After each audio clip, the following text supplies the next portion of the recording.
ხისგას უჯდება უკვე აქ მე-12 სახლში.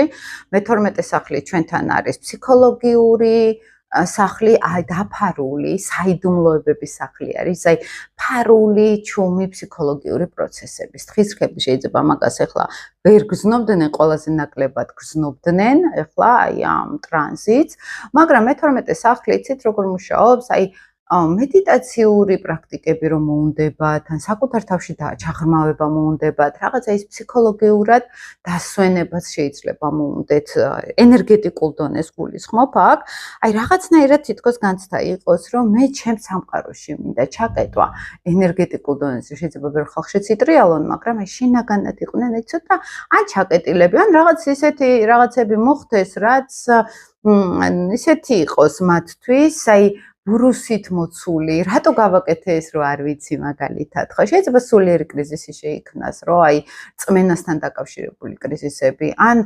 შინაგანი ფარული სევდის განცდა გააქტიურდეს მათში, ხო? ახლა ვისაც მე-12 სახლში ყავს ისედაც ჩამთვარე მაგალითად, ზოგადად, ну ეს განსაკუთრებით საგრძნობი შეიძლება მათთვის იყოს.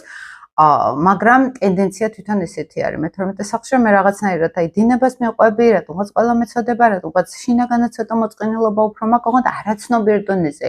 კი ვერ ხვდები რა მჭირს. აი ფარულად მიდის, ლაიტმოტივად მიდის, რაღაცა ფარული სიზმრების სახით რო ამოდის მერე მაგალითად, ან აი გულმოწყალება სევდა, ან საკუთარ თავში დაკვირვებულობა, ან გარემოსთან უფრო მოსმენის ტენდენცია, ვიდრე აქტიური ჩართულობა.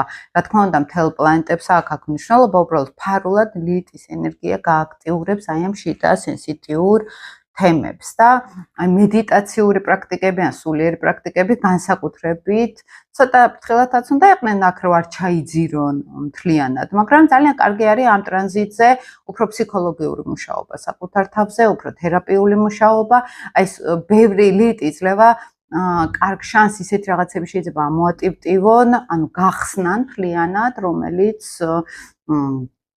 აქამდე დაფარული იყო და არ ჩანდა, ხო? იგრძნო, შეგრძნებების დონეზე იგრძნო.